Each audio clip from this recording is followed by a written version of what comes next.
You're watching the 420 Pace Network, found at 420radio.ca and paceradio.net. The opinions of the individuals during this broadcast are their own, and may not be the opinions of their group or other organizations they may be involved with. All medical advice during our broadcast is not a medical opinion and should be checked with your medical physician. This podcast is for adults only, should not be used as a meal replacement, and may contain nuts.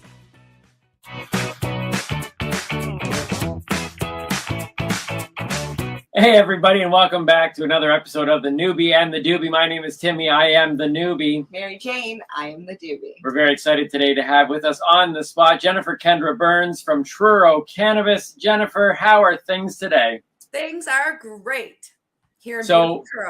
We know that right now you are currently in the midst of rolling a joint. We talked about that before this started. I learned how to roll a joint on episode 5 of this podcast, and just because I like hearing her say this, tell everybody how my very first joint roll went. Well, we didn't burn it.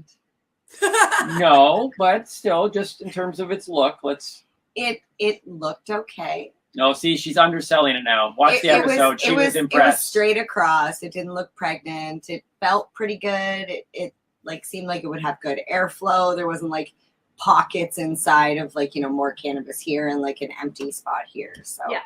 He did fairly well, but the proof is in the smoke. I'm an expert. Jennifer, how are you at doing? This. How are you?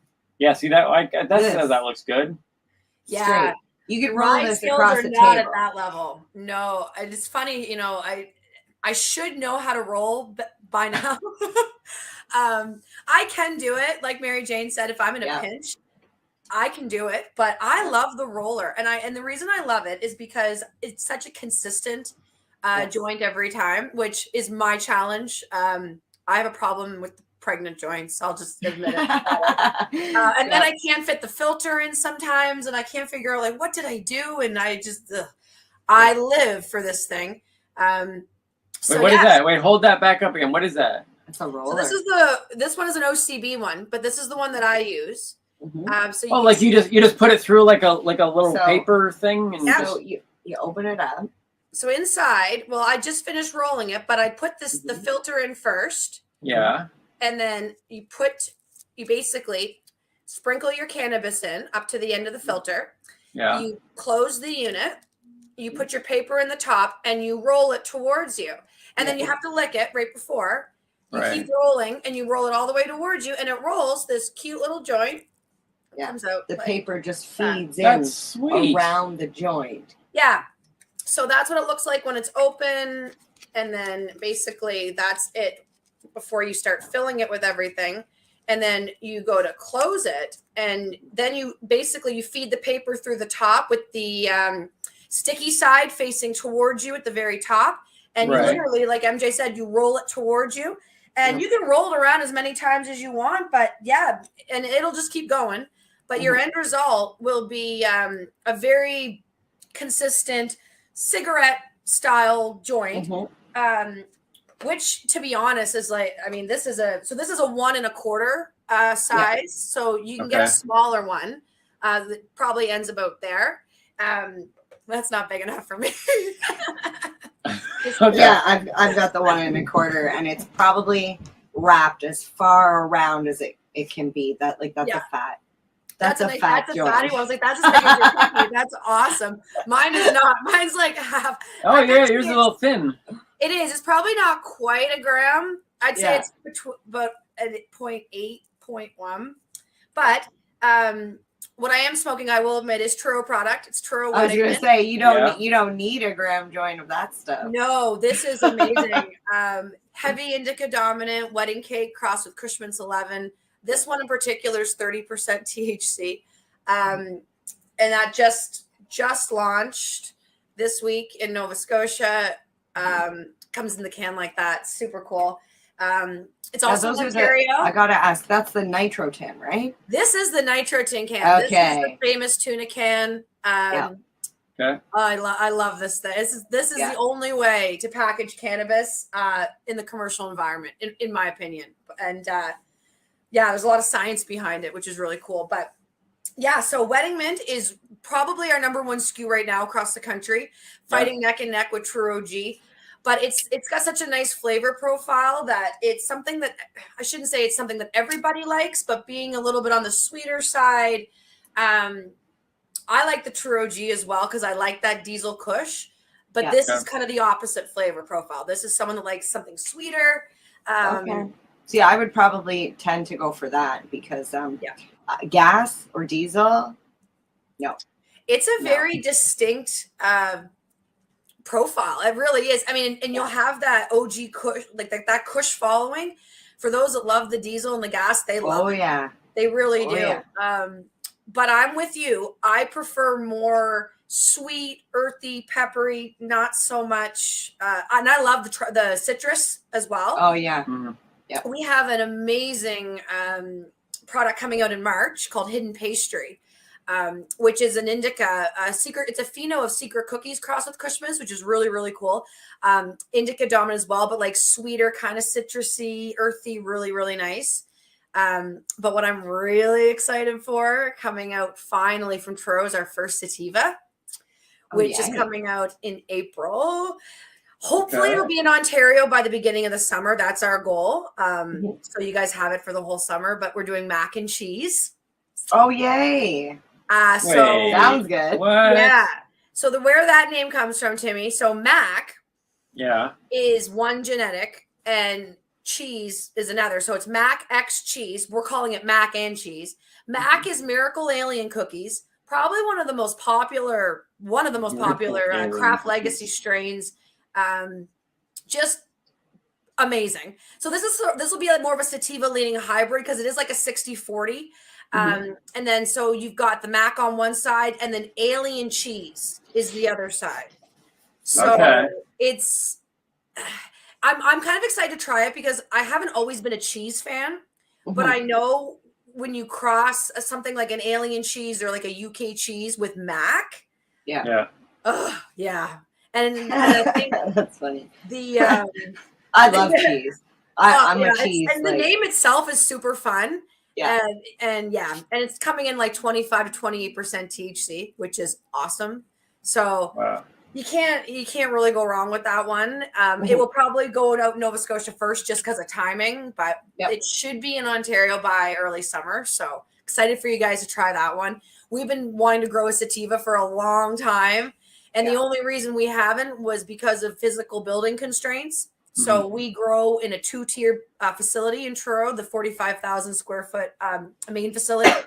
So being a 2-tier grow, unfortunately, that pheno of the sativa that we wanted to grow got too tall for that building. So unfortunately, sativa plants, as you know, tall, stretchy, didn't fit in that building. So luckily for us, we had built another facility in the meantime.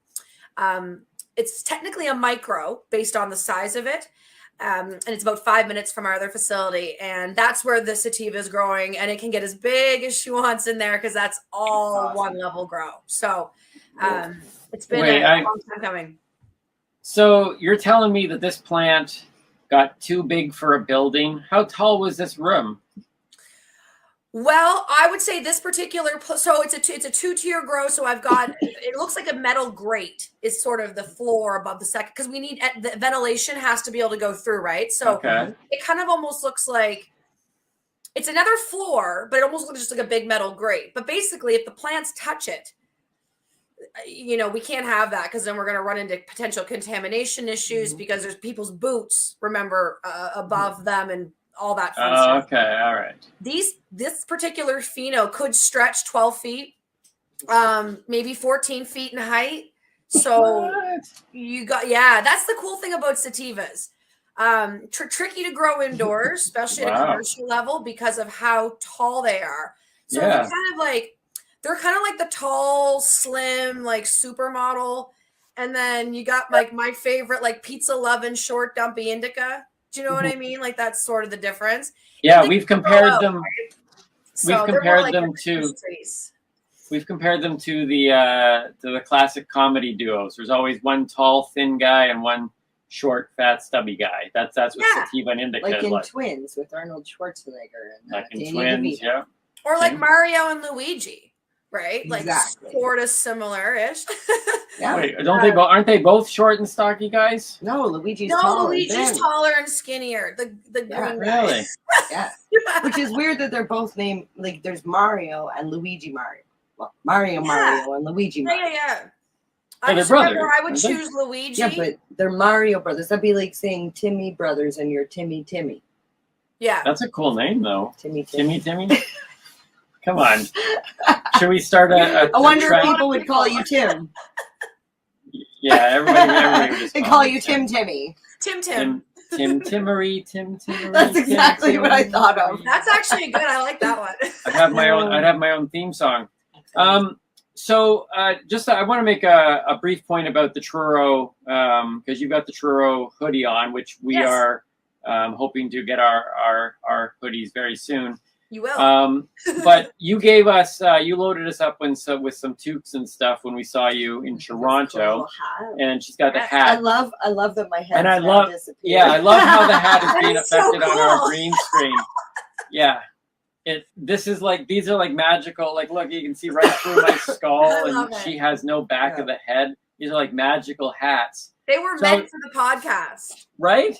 Yeah. So I'm wondering though, like I'm still trying to figure out, because I wasn't a toque person really. I kind of wear them occasionally, but when I first got the Truro toque, I was wearing the Truro toque all the time. I think you might have even slept in it. Yeah, well, that's true.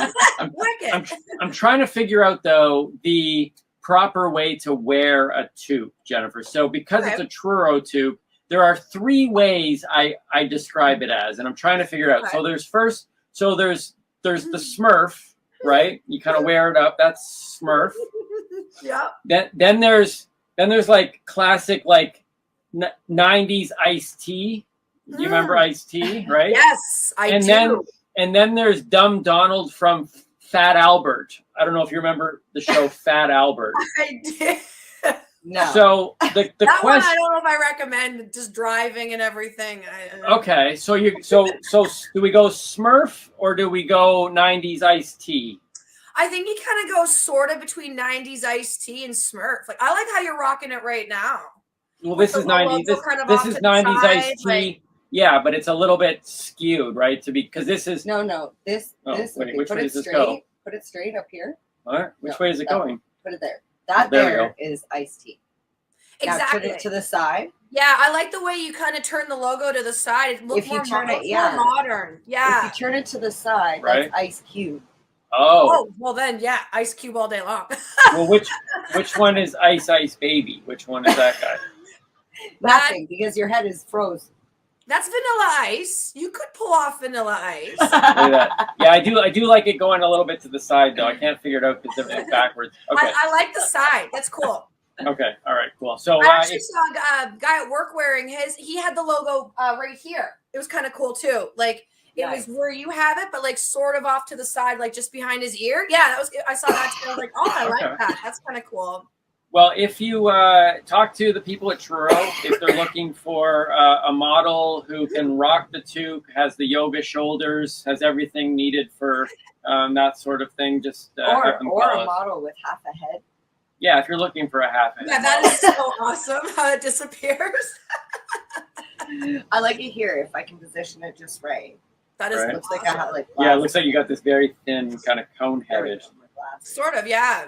Don't you wish you had a green screen behind you now? Because your toque would have been do. pretty, I or mean, your, I gotta make your this hoodie would have been happen. cool.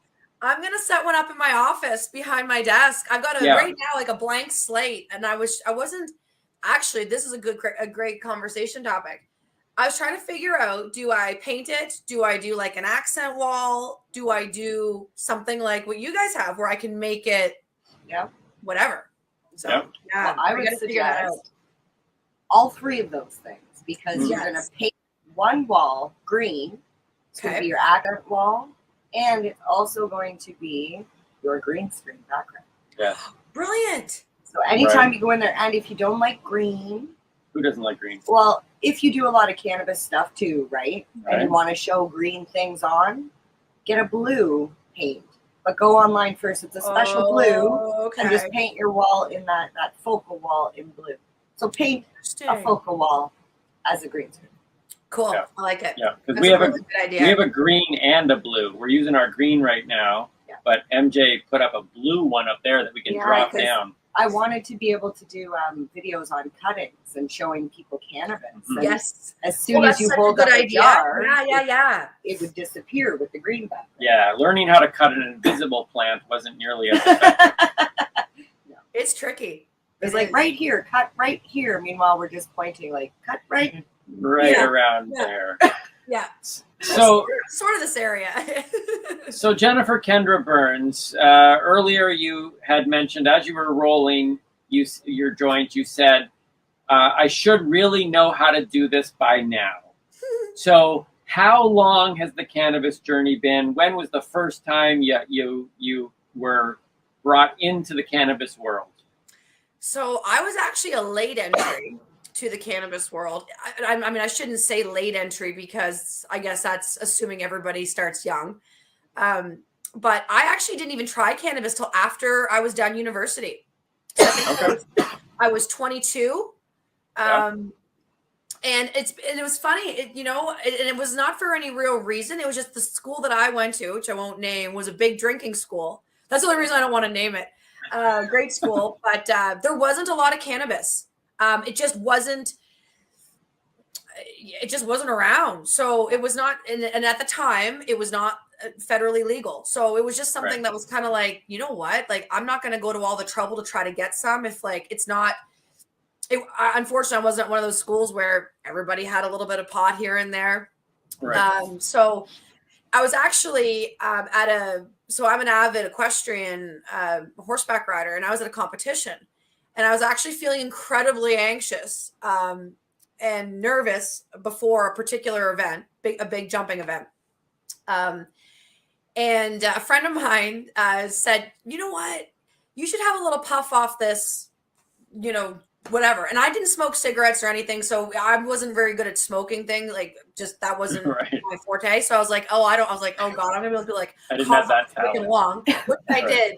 Which we all do first couple times. I'm still probably today. So for me, and it actually sort of became kind of like a ritual. So it was not something I would do every single time I went to compete my horse riding like that. But it was a very calming sort of mellowing activity for me. So obviously I look back on it now, it was probably indicas that I was consuming. Me being a very high energy person, I don't really consume a lot of sativas. Like, I can't wait to try our mac and cheese, but they kind of take me up a little too much energy. But yeah, so, and actually I had such a good experience, to be honest. And I couldn't tell you what the strain was. I couldn't tell you, but except I'm pretty sure it was an indica. And yeah, and I didn't even feel stoned, to be honest. I just remember feeling not anxious anymore and just kind of leveled. And just like, okay, I can go do this, right? But I only had a couple puffs, and not really consuming it in the past probably maybe hit me maybe a little harder than being a newbie. But yeah, and then I actually just fell in love with the plant. It's funny because I was doing a Bachelor of Science at university at the time, or I just finished my Bachelor of Science, and I was trying to figure out why, to me, this was just it seemed like sort of a really magical plant that when you lit it on fire, there happened to be these really awesome effects. But at the end of the day, it was really just a plant. And coming from a science background, like, I couldn't figure out, because I had such a good experience, like, why it was so bad, like compared to alcohol, which we've all had really bad experiences with. And I'm like, geez, that's like way worse than this green stuff. So I was like, I was just thrilled when legalization happened, because I just thought it was such a long time coming. Yeah. So yeah, I've loved cannabis ever since then. And I'm so grateful to work in the industry. So I've been working in cannabis now for almost 3 years. Yeah. And I came from big tobacco, so a bit of a change there. Oh, wow. Okay. But it's interesting because they're both highly regulated markets. So there are similarities. There's Health Can is involved a lot in both. So it was a nice transition for me, but it was like literally, it's pretty much a dream job for someone that, loves to do what I do, and then you get to do it with cannabis. It's pretty cool. So you love what is it? Equestrian? Yes. What's the name of the? Is that the name of the sport? Equestrian. It is, and so it's a subcategory of that would be if you're looking at the Olympic sport level, be show jumping. Okay, what I do is hunter, so it's even a dumbed down version of that. So it's not timed. It's not as exciting, that's for sure. Right. But it's interesting though. It's based off of the sport of fox hunting back in the day. So you jump a lot of natural obstacles, and there's a lot more technique and style and things like that involved. Whereas show jumping, which is the other big jumping discipline, the jumps are typically higher, and the goal is to go as fast as you can and not knock them down. Right. So a little different. I like to attribute to sort of like hockey versus figure skating. Figure skating, you've got more technical, you can really like differentiate the horses or athletes and everybody. Whereas hockey, you're scoring, right? Or so it's more like there's like jump all the jumps, don't knock them down, go fast, and you win, right? Right. One is very exciting and interesting, and the other one is not. I get it. It is. It's really hard for an average person that doesn't understand the sport to watch what I do and find any sort of excitement in that. But you go to the ring next door and they're going fast and they're it's like, wow. But I'll be honest with you, it's scary jumping a horse going fast. I can imagine. Things come up on you so quick. I give them a lot of props that can do it, but I like to go slow. I think people underestimate, probably because a lot of people don't necessarily get up and close to the horse.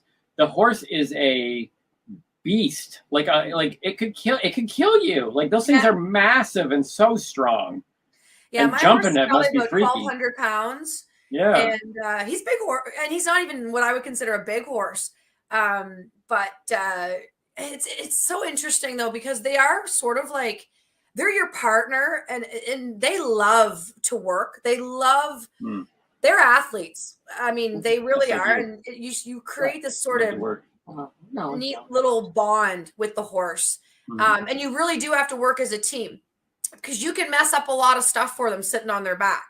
I mean, we have a bit in their mouth. We're controlling where we steer them, what we do. You can stop them when you want. You can. So there's a lot of trust. They have to trust you that you're not going to mess with them as we're cantering up to a jump, because they don't want to crash. So I love the sport because it is such a bond and really truly a partnership. And you'll see when it doesn't go well. Like if the rider and the horse are just not meshing, you will know within minutes of that. So it's a neat sport. I've been doing it for about 28 years. Oh wow. Yeah. Well, there's a whole bunch of questions that are spinning in my mind now. She was riding a horse in diapers. Yeah, I probably shouldn't have said that, because now I'm aging myself big time. Yeah. So let me try to hit these questions before I forget them all. Yeah. Number one would be how many human beings do you think you could jump on your horse? Like if they were lined up flying on the ground, how many human beings could you jump over? So we're stacking them side by side, not on top of one another? Not on top of each other, just lengthwise. Well, a typical water jump. So I wouldn't, in the show jumping ring, they do a water jump, so it looks like a pool, and they fill it with water, and you have to clear the whole thing, and there's tape. And if the horse's foot touches the tape on either side, that's a penalty. Or obviously if you touch the water. Right. They can be up to 9 feet. So it depends on how wide the I think I've even seen a 12-foot water jump before, but that's extreme. So say the average body's like, I don't know, a foot. Well, in America, it's 5 feet. 5 feet wide. Yeah, in America, it would be 5 feet wide, so that would be two people. I thought we were trying to gain an American audience. Oh yeah, that's right. We're trying to gain an American audience. 4 people. 4 people. Okay, so you could probably jump about 4 people. Yeah. Now, Okay, if you what? stack them on top of each other, you can make them about, I think I would tap out around 4. I haven't jumped much over 5 feet, and I don't think I could. These days, I'd be terrified to. So Okay, well, when we come to Nova Scotia, There's 2 people right here. yeah, we want to have you try to jump over us. We think that would be interesting. okay, we can do that. The next thing, okay, so this is 2 of my 3. The next one is people talk about smoking and driving and how that's dangerous. What about smoking and riding? You apparently think that that's perfectly fine. I think it depends on the person, for sure. I don't recommend it if you've never done it. You can. I've done it. I'll be perfectly honest. But sometimes your balance will feel a little off. Okay. Just because it's a different motion when you're on a horse, you're dealing with their movement as well as your own. So I found it's a little bit kind of frustrating in a way. Yeah. It felt different, and it was kind of like, ugh, I don't really like this.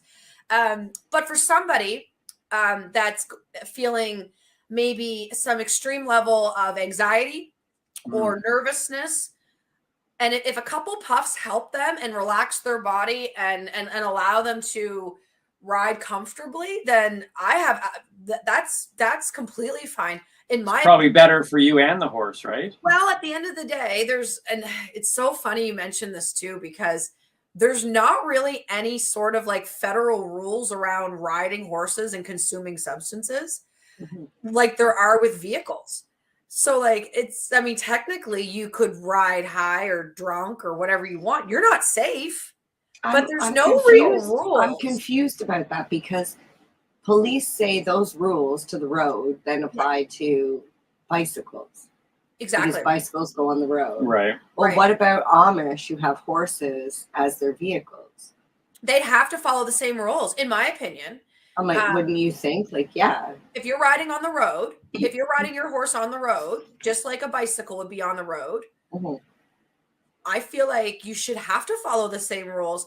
But technically, would somebody argue that horse is not considered a vehicle? Well, what's considered a vehicle? Like, what is your definition of a vehicle then, right? Because if the horse is if that horse can be defined as a vehicle, then it should follow all of the vehicle rules. But then you need a license plate for the horse's butt when you're out in the road, right? Could you imagine going to get an e-test? You just hook the pipe up to the back end. Be like, oh, too much exhaust. Hey, if gas prices keep going up, I'm getting a cart to hook to the back of my horse. Right? Exactly. I'm not gonna be able to drive soon. So here's question 3, and it connects right actually with what that just is. There was years ago a huge argument here in Canada about it was the athlete of the year, and it was given to I forget the name of the driver, but he was our big race car driver in Canada. No, it wasn't Villeneuve. Anyways, I don't remember his name. Doesn't really matter. I don't really know a lot of them. I wouldn't be able to think of it probably. But he beat out, I believe, a hockey player for athlete of the year, and everyone said, "Wait a minute, hold on. He's not an athlete. He's in a car, and if the car is crap, his skills mean nothing." Yeah. So he shouldn't be considered an athlete. Shouldn't have taken away from. But they would say, well, listen, we have to be in top physical condition to be able to drive a car at those speeds and with that sort of thing. So, in regards to you riding a horse, who's the athlete? You or the horse? Well, if you ask me, this is. I think I'm going to ask you because you're on here. I love this question so much because I will say the horse all day long. Okay. But and to your point, Timmy, I can't do what I do without the horse, just like a race car driver couldn't do it without their car. But that being said, the rider, and I shouldn't say this for all equestrian sports, but I just feel like what I love about riding horse, you have to be in great physical shape. There's no question. You have to have good core strength. There's no question. Good hand-eye coordination, good depth perception, no question. Does that make you an athlete? I don't know. Does that just make you a fit, healthy person with good eye perception, with good Right. eye coordination, you know. But when you combine the two together, so the horse couldn't do it without the rider. Although I have seen horses get loose and go jump courses, and I'm like, oh my God, like that's insane. But it's truly a partnership. You know, Yeah. the rider's more, it's almost like a pilot in a plane, sort of. Yeah. The plane can't fly itself. The pilot can't do anything without the plane, but together it's either going to go really well or really bad. Like, and that's the interesting thing about the sport. And what I love about it too is, and this is what makes it a little bit different than cars and vehicles and things like that. These are animals. Mhm. They wake up in different moods. Right. They go through hormonal cycles. They don't like certain weather. They don't like certain footing. They don't like to slip. So I remember I had one horse that like if it started to rain, I had to just scratch all my classes and go home, because I knew if he felt himself slide at all, that was it. He was done. He wasn't Done for the day. It was over. So that's a little different than, say, like a NASCAR, where I can make that car go. You can't make a horse do anything that they don't want to do. Right. So that's what I love about. So I feel like the horse is the athlete, but the rider has such a huge involvement as the trainer and the guide. But I hate to say it, but I will, because I can. There's a lot of riders out there that are not in good shape. They're not. They probably couldn't lift a 10-pound dumbbell 12 times. They probably couldn't hold a plank for more than 10 seconds. They're sitting on $1 million horses that cart them around, and all they got to do is kind of steer and point. Yeah. Because of that experience of mine, I believe the animals are the real athletes.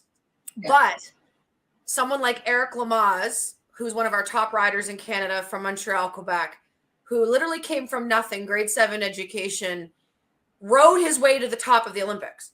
So he was a real athlete. He went and sought out rides on certain horses because he knew how good he was. And he knew, like, if I get on the right horses, I'm gonna go there. But yeah, it's an interesting sport. It really is, because money can buy you pretty high up. Like, if you can spend the money, you can buy these pretty awesome horses. But if you can't make them do anything, you know, what good are they? If Right. Show, right? Like, So, if everything is considered equal, like, say, even that's why it's tough to compare, you know, athletes, like say hockey players, because if the greatest hockey player other than Gretzky, who is the best hockey player ever, and doesn't matter what team he would have played on, you know, I know they'll say, well, he didn't do anything on St. Louis. It doesn't really matter. The point is that it depends on who's around you, right? Yes. So if somebody has a really good year, you got to go, well, there's all these other factors. Like, all these other players had really good years as well. And so I could see, like, so if all things are considered equal and you've got this really amazing jumping horse, it would matter who the rider is. Not every rider is going to be able to take that horse. It would, yes. It'll give you that edge where you would likely win. Yeah. And the sport has gotten to that level where owners, and there are groups of owners called a syndicate, where 4 or 5 people will buy a horse together, an expensive horse, and then they'll go seek out a really, really good professional rider to show that horse for the group of owners, right? So Okay. those are what I would consider, those are the serious athletes, as the people, the equestrians that are like real athletes, are the ones that are doing this as like a professional career. Yeah. I wouldn't consider myself an athlete right now, except for maybe an amateur athlete, because I have a full-time job. I try to ride my horse as much as I can, but I'm not at that level anymore that I was 10, 15 years ago. But I don't spend the time on that like some of these real professionals do, that are doing it for a real living, right? So it's neat. It's pretty cool. And then you get the whole element of like injury. So I had a friend's horse the other day that just slipped on ice and injured himself. He's out now for months. So it's things like that happen in the sport too, that are out of your control sometimes. Just Mother Nature, accidents, because you are dealing with an animal.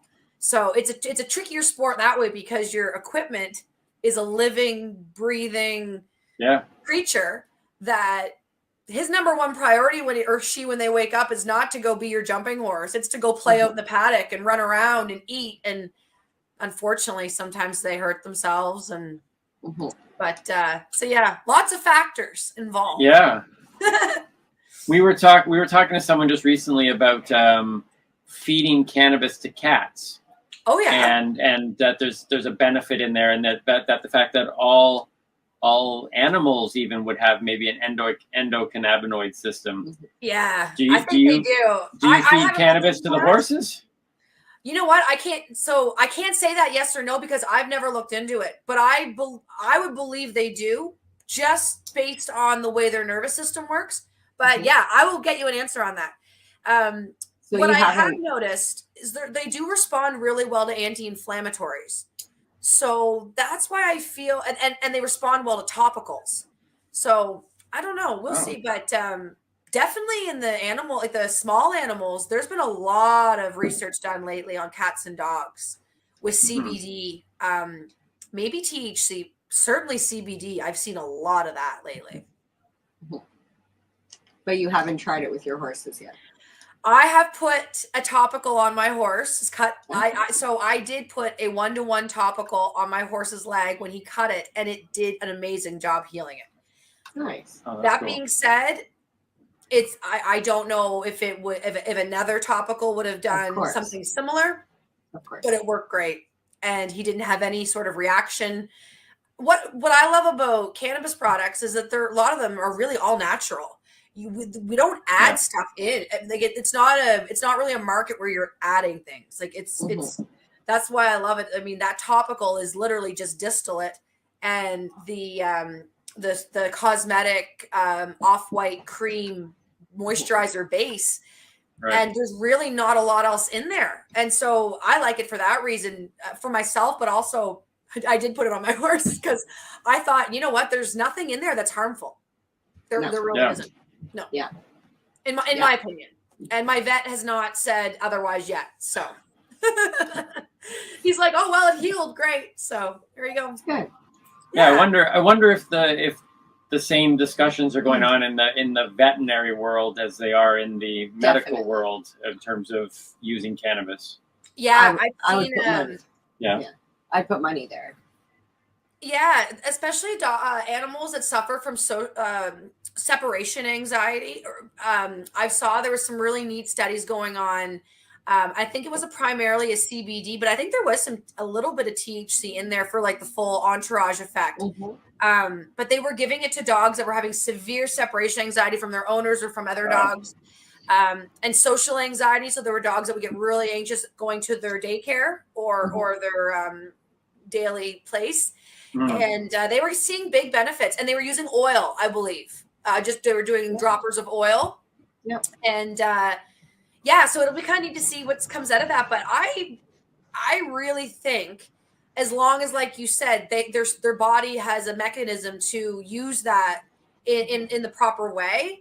I think it's there's definitely a future there if it works, because it is so much more natural than a lot of it's no different than the drugs people take compared to the drugs we give our animals are the same. It's just pure pharmaceuticals, unfortunately. Right.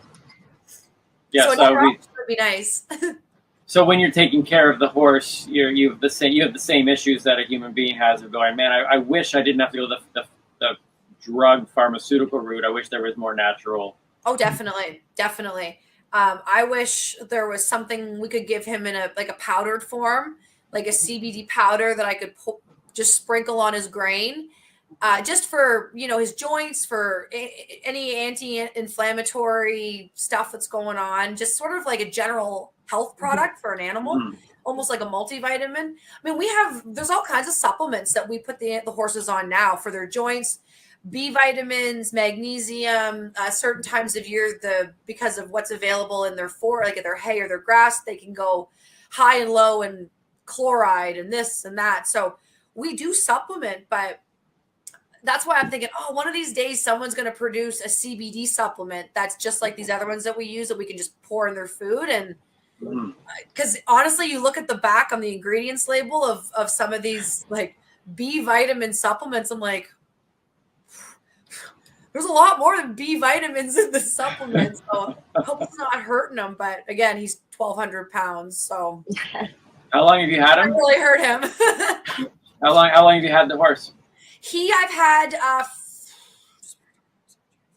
8 months. So I haven't had him a super long time. I got him last summer. And I didn't plan to get him.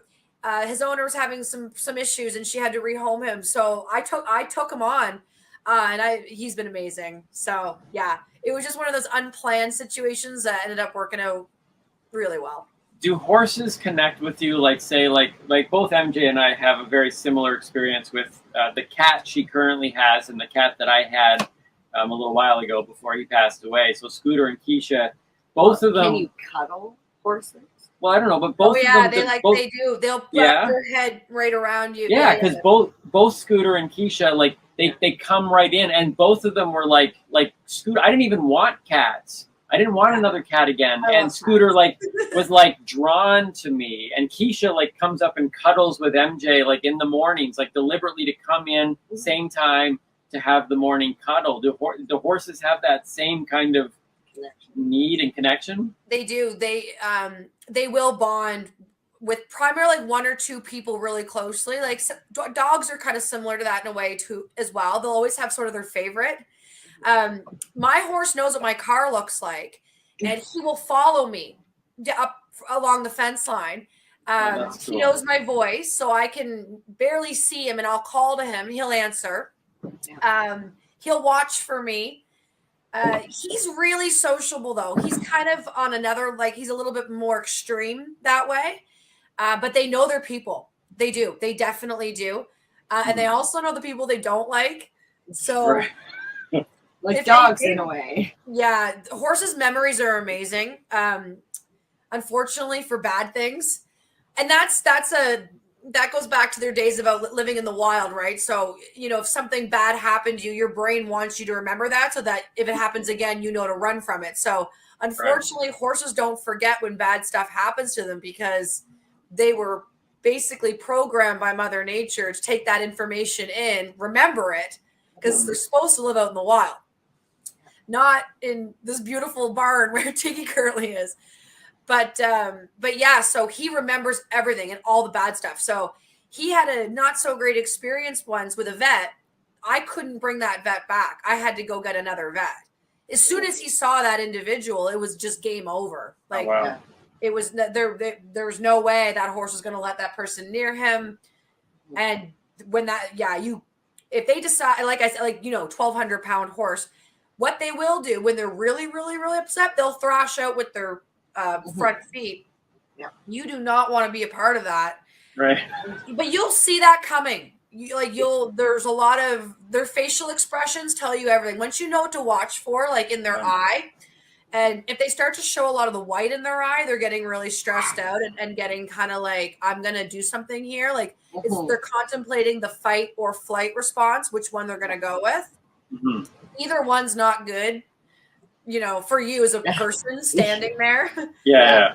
But then they also remember really good stuff. So Tiggy, he hears a certain crinkle. He knows that's his treats come in a crinkle bag, and he'll just start going bonkers.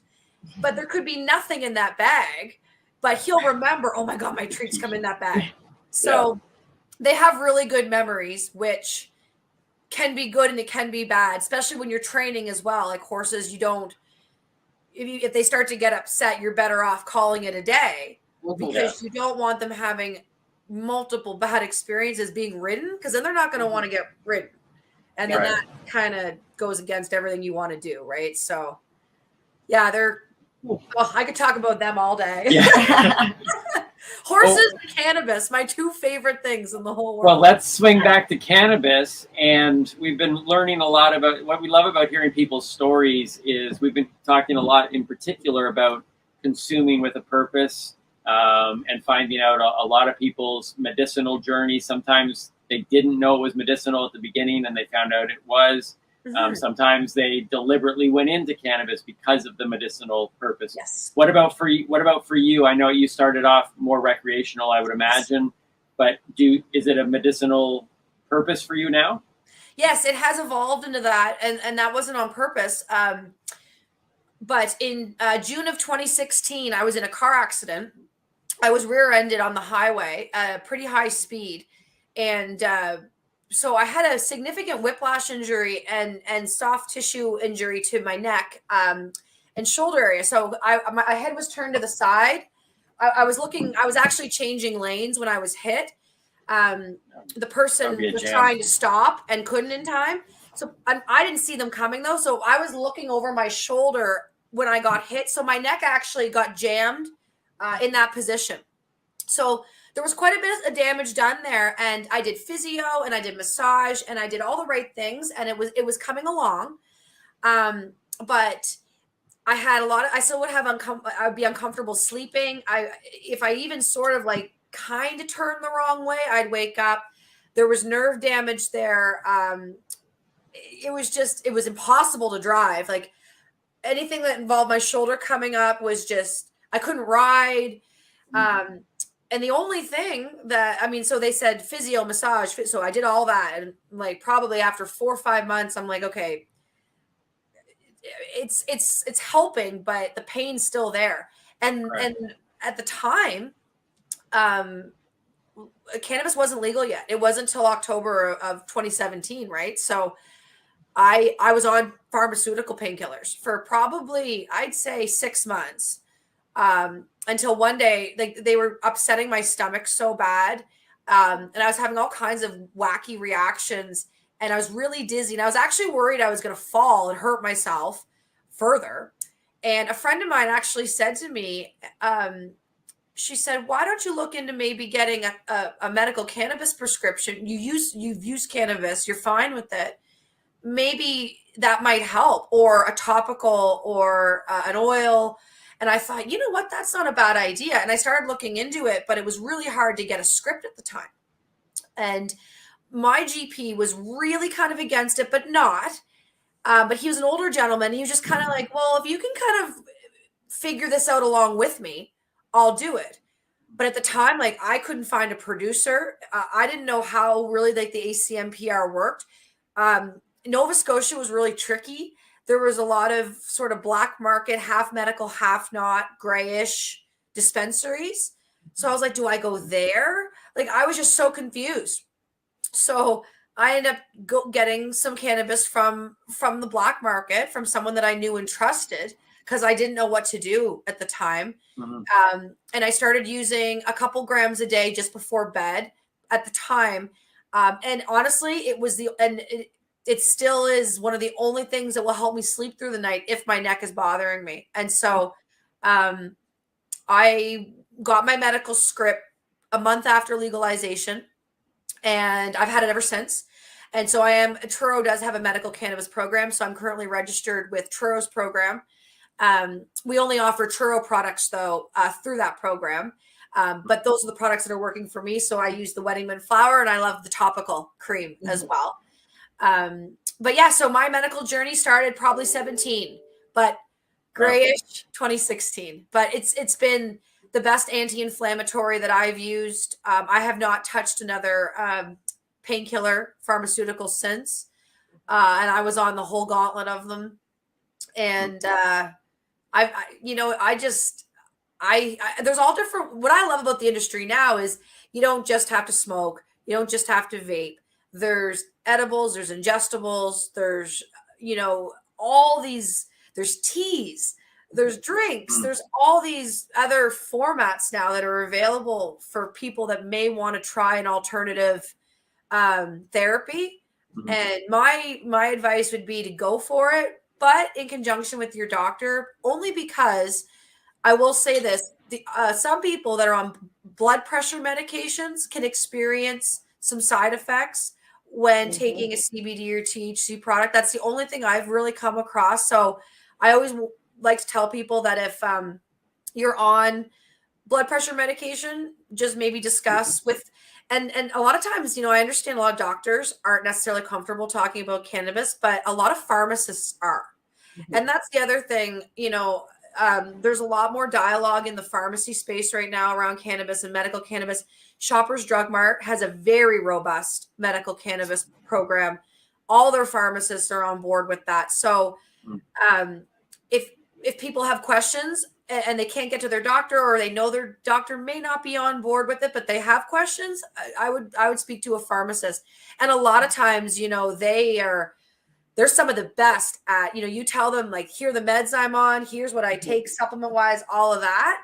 And they're rock stars. They'll be like, yeah, you know, maybe don't go too much THC. Maybe just use CBD. Maybe don't use more than 10 milligrams of CBD. Maybe don't use more than 5, you know, don't go over 15% THC. But my only concern is if you don't have those conversations, I just wouldn't want anybody to put themselves in a like kind of be their own doctor sort of thing. See, I'm listening to Jennifer talk about talking to the pharmacist, and I'm like, no, honey, we don't have pharmacists like that around us. You're just used to dealing with Lenny. I have like the best pharmacist in the world. That's my boss. Yeah, very knowledgeable about cannabis and other prescriptions, whereas a lot of out here, the pharmacists, they know other prescriptions mixed with other prescriptions. But then when you say cannabis, they're kind of like, I know. I don't really know about that. But it's true. A lot of people don't realize that blood pressure medication, because cannabis lowers your blood pressure. Exactly. As soon as it's like, hopefully if you're on blood pressure medication, you've already got one of those machines at home and you know, you've got it handy. So if you do want to experiment with cannabis and you're feeling a little off, check your blood pressure. It's probably a little too low, and maybe absolutely talk to your doctor and be like, you know, now that I'm supplementing cannabis, my blood pressure is too low. Can we maybe lessen my blood pressure medication? Or, you know, but that's a doctor's conversation for sure. Oh, absolutely. Yeah. And it's that's kind of the tricky part right now too, is there's still not a lot of conversations happening about cannabis in the healthcare space, sadly. It'll come, I think. But it's, again, you know, it was such a heavily stigmatized thing for so long. You know, it's only natural that it's going to take years, you know. Well, the research come out of that. The research is still catching up. And I mean, the doctors have been taught all this stuff during you know, when it was illegal. So they don't even have that information. Most of the doctors that are learning this information are still in school, and it's new info that's coming out to them now. So, and you're right. The more and doctors and other healthcare and a lot of professionals in general respect peer-reviewed journals, peer-reviewed research. So the more research that happens, which it is happening now because funding is now available, I think it will get better. But yeah, it's been a long time coming, and there's like, you know, there's been medical studies been going on for years. Yeah, and they even found it hard to get funding, even though what they were doing was completely within the ACMPR regulations. It was still the research, like you said, still catching up because it kind of stalled. Yeah, I was always, ever since MJ told me her story with the pharmaceuticals, it's always really stuck with me. That, like, because when you share your story, basically, she, you know, like pharmaceuticals, you know, almost killed her. Like, I mean, it was like trying to use pharmaceuticals to deal with all the issues.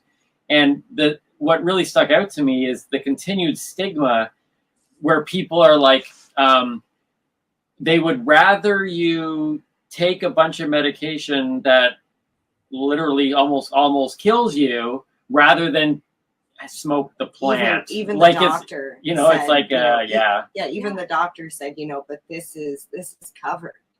This is legal. You know, if you go the other route, you have to pay out of pocket, and you could get yourself arrested.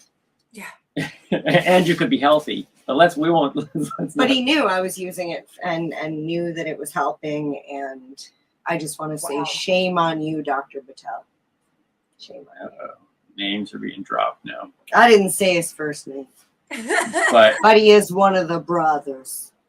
But it is. Well, you know what? There's a lot of money behind pharmaceuticals. Yeah, and it's just so sad though that people are so willing to, that of those two choices, people will be like, yeah, you should be on the. But it's like, yeah, but it's not making me healthy. I'm gaining weight, I'm bloating, I'm feeling depressed, it's sucking the life out of me. It's like, you know, I could try cannabis, and you're like, no, not cannabis. And they don't even know why they're saying no a lot of the time. Who do you see in like media, online or on TV? Who do you see using pharmaceuticals? You see little old ladies. Like you see a commercial of like an old couple at a table, and they got the table full of like the center, the lazy Susans all full of medication, and that's like a normal thing. But like we're seeing normal older people with medication. Then who do you see using cannabis? Yeah. Those stoners, those potheads, those degenerates that they make us out to be. Yeah.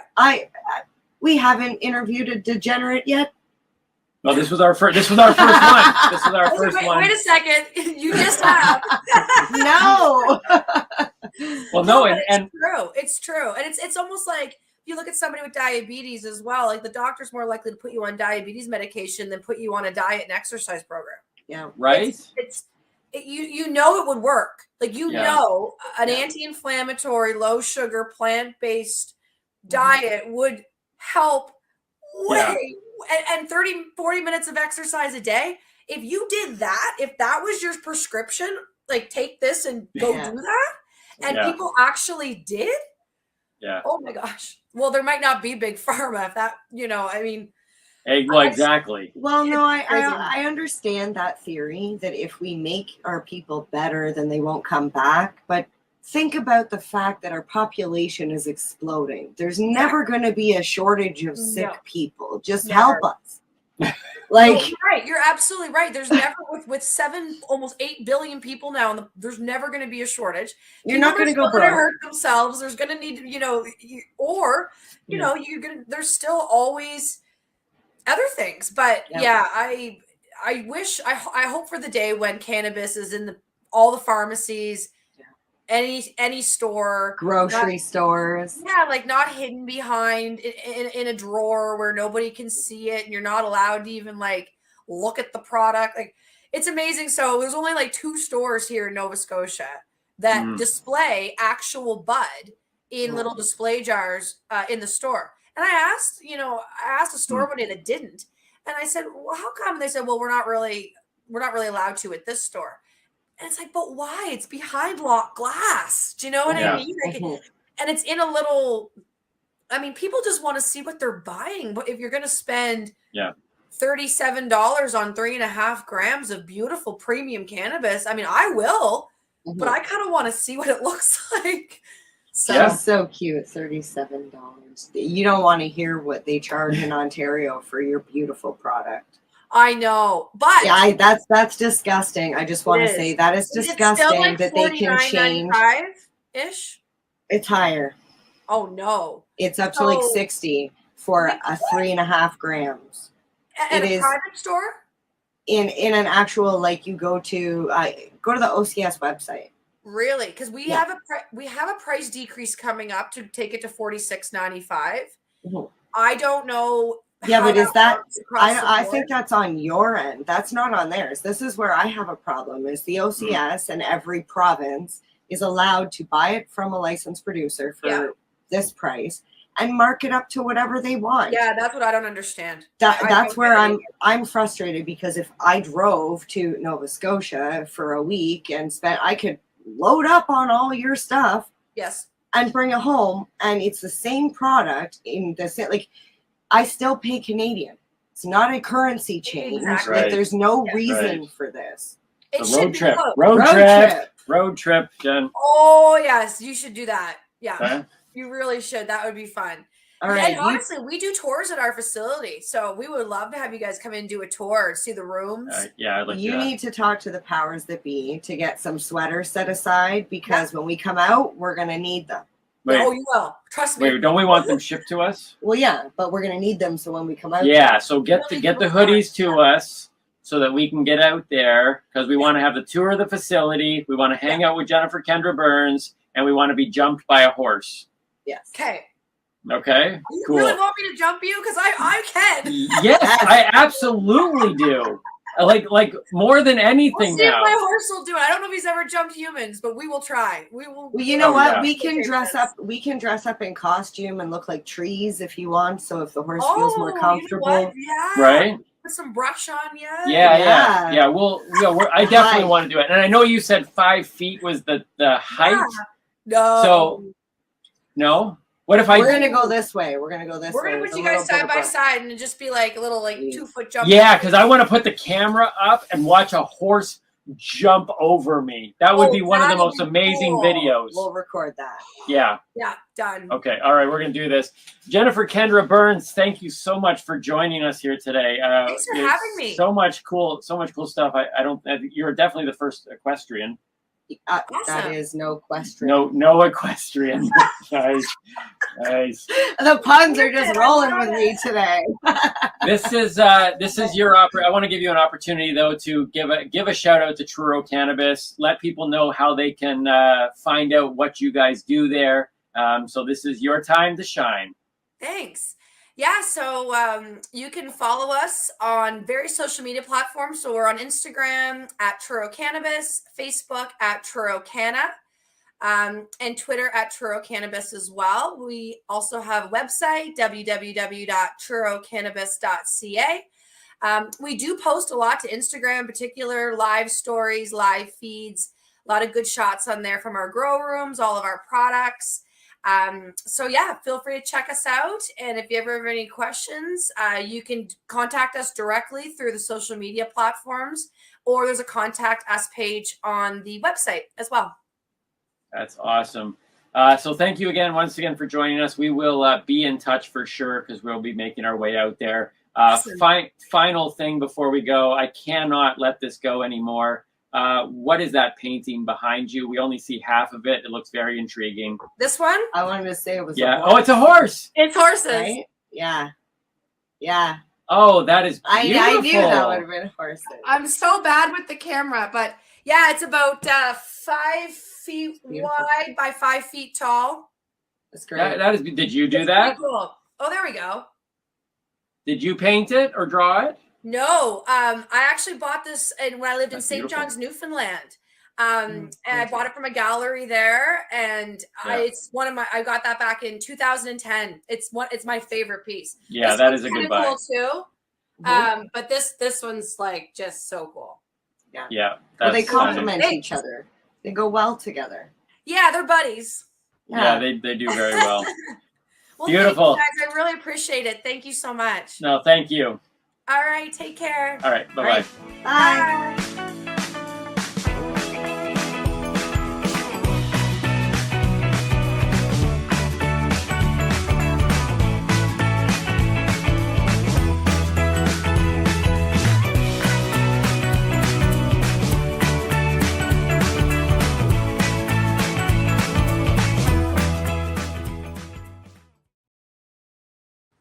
This, guys, is a BT bottle with a little straw on the end of it, okay? Back in the day, we used to have glass bottles, soda pops in glass bottles, okay? Soft drinks. And this was built for the old school hash. This is the hash that your uncles and your grandparents would get.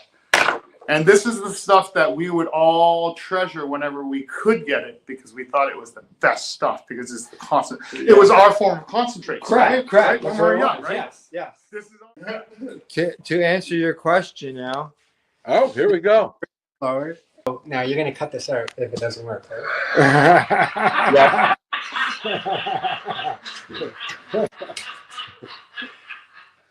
you just cut it down now. These are the 3 tools I use to form and shape the happers.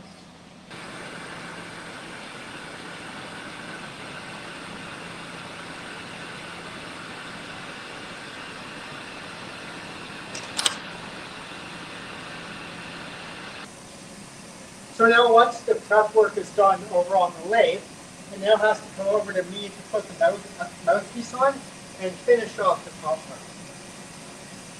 So first up, I just need to clean up and close off the top that's left over.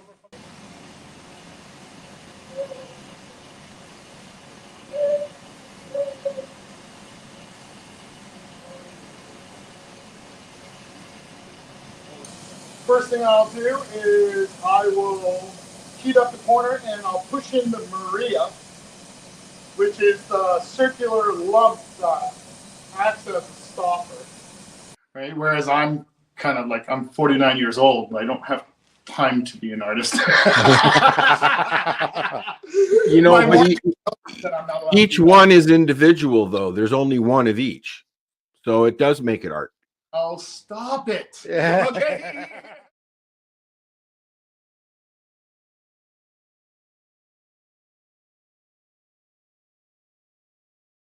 Are you looking for non-stop, continuous cannabis and psychedelic programming? If you are, then turn your browsers to 420radio.ca or paceradio.net, where you will find the 420 Pace re-rolled Saturday. Everything gets started at 8 a.m. Eastern Saturday morning. Hi, I'm Timmy. And I'm Mary Jane. He's the Noobie, She's the Doobie, and this is the show where we toque cannabis talk. from both sides. Is that even possible?